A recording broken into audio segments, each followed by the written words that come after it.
What is up, guys? It's Sobash. Welcome back. We are back with some more Mobile Legends, and we're going to do another beginner's guide on Mobile Legends. And this is basically going to be your basic tutorial on gameplay and what you have available to you. Now, before you do start, remember always, like I said in the last video, you can change your spell if you would like.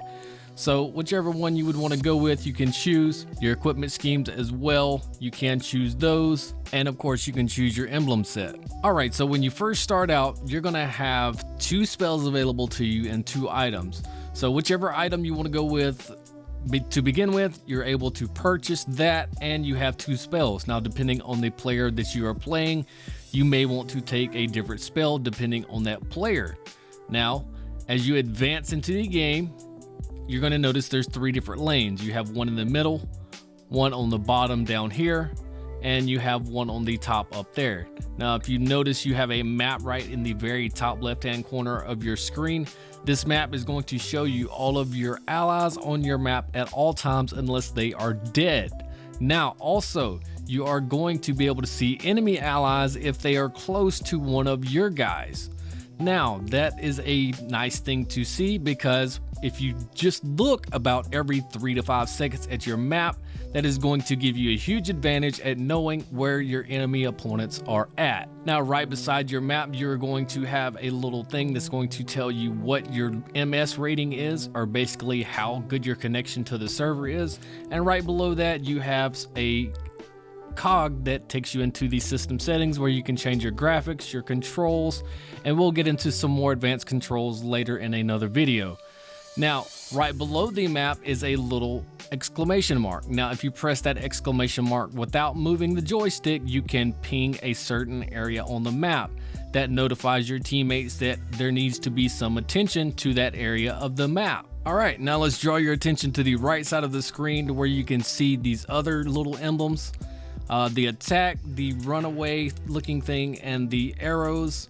What these are pings as well, so that would tell enemies to attack your current location. So it's basically a quick thing to use if you're in a situation to where you need help and you can't really let go of the controls, to press that to notify them, hey, I need help here.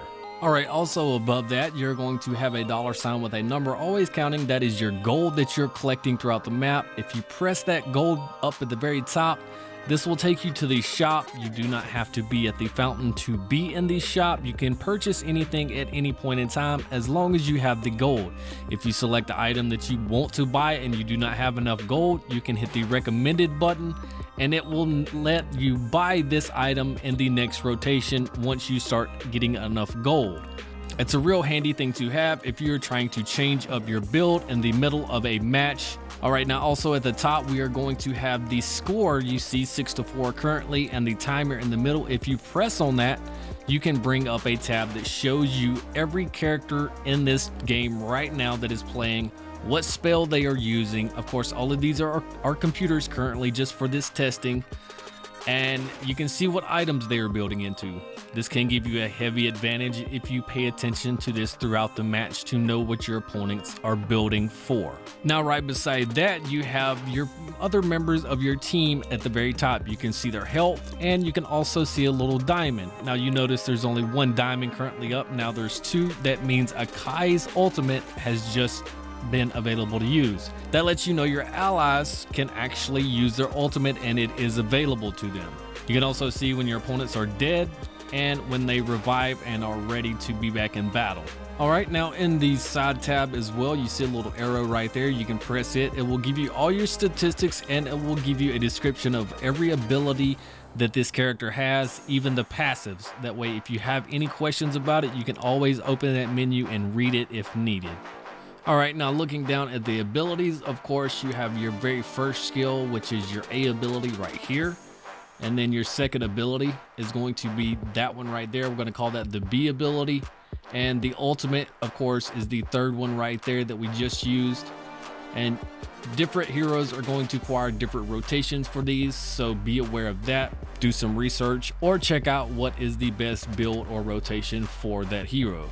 And lastly, your items at the very middle of the bottom of the screen. You have recall, which will send you back to your base if you hit it. It takes about 5 to 6 seconds for it to completely cast. If you are hit while you are recalling, you will be interrupted. Right next to recall, you have regen. Every character takes regen into battle with them. Once you take regen into the battle, you have a cooldown, which is a base of 60 seconds to begin with. Cooldown reduction items do affect this regen spell. Now, right next to the regen spell, you have your spell that you take into the game that you have selected. Depending on what level you are, you will have more spells available to you.